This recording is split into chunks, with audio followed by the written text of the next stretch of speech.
Hey there, I'm Alan Matthews from Classical Guitar Shed, and in this video we're going to be talking about the big to-do list. If you have a practice log or else even just a list of all the things that you want to do in your practice, how do you manage all that without going crazy and without spending 5 hours a day like a university student practicing guitar? Because life does exist outside of guitar practice. How do we balance all of this? So that's what we'll be discussing in this video. If you enjoy it, please do subscribe to this channel.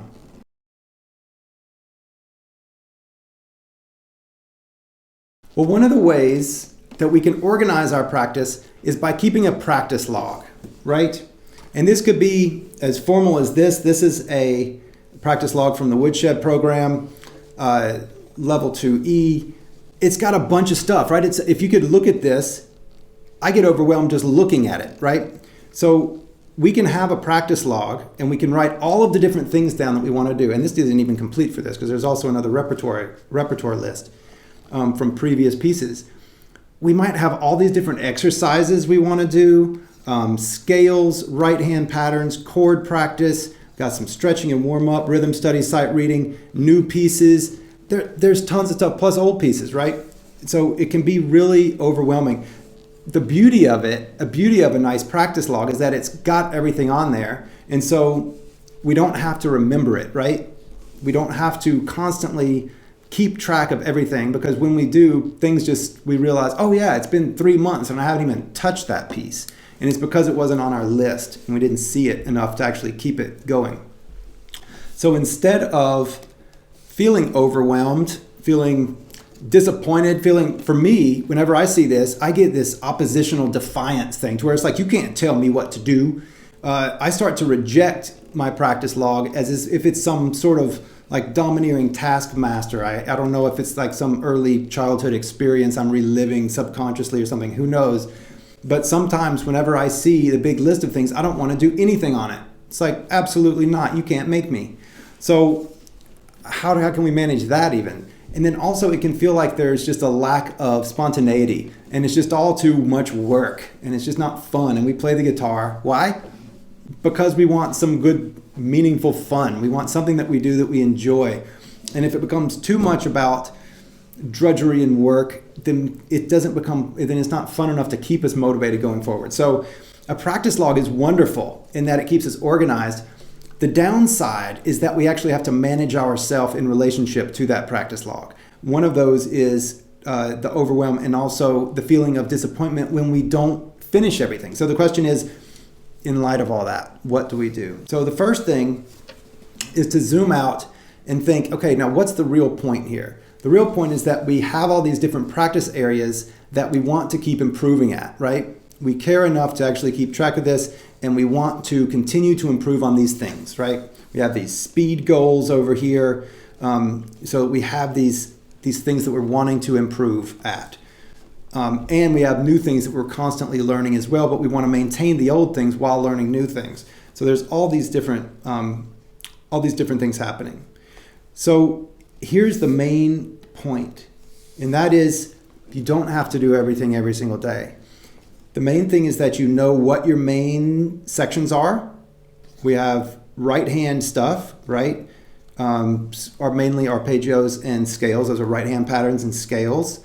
We have chords and sight reading and rhythm study. Those are kind of more knowledge type things. We have left hand exercises, of which scales is one as well. So, and then we have our music. So those are kind of our big zones, right? So knowing our big zones, our basic, we have right hand, we have left hand, we have like kind of our head knowledge and skills, and we have our pieces. So once we know that we have those, we can just make sure that those areas are moving forward somehow. So even if we just do one thing, one little right hand exercise, one little left hand exercise, even if that's all we do, then at least we know we're moving forward in that area. Now we can keep a practice log and we can keep track of it. And a great thing to do is to say, okay, well, I'll get to everything at least once every X number of days, right? Every 3 days I'll touch on everything. That means I only really need a third of it each day. We could do it that way. You could also think 80% is another one.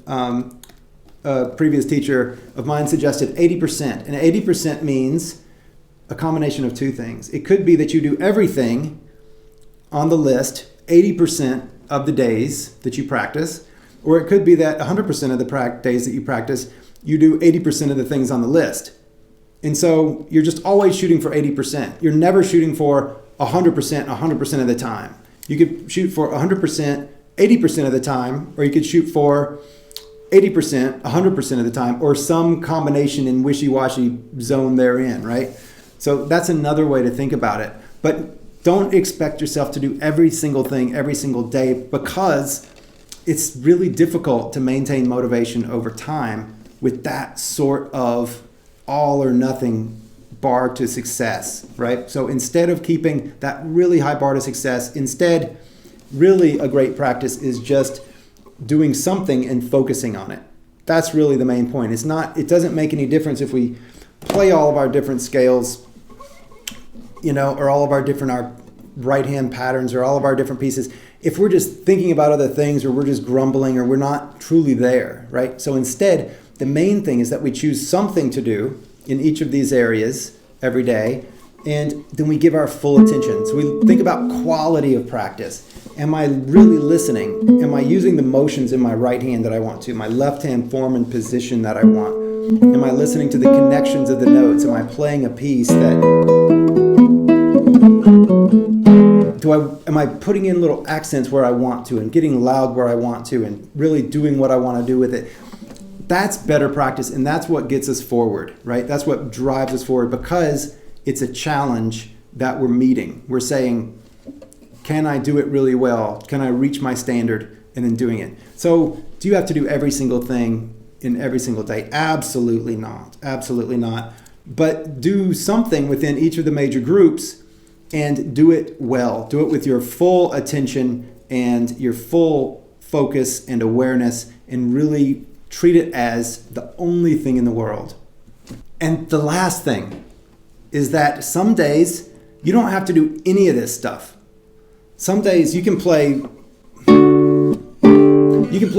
Tom Petty songs if you want to. It doesn't matter, right? So some days you can just take off and bug out and just do whatever you want and not play anything on your practice log, because you know what? You're in control. It's your game. So ideally, yes, over time we do get better at all these things, but we also have to manage our own characteristics, our own egos and desires. And some days I just don't feel like practicing scales, and you can't make me. And so then on those days, it's okay.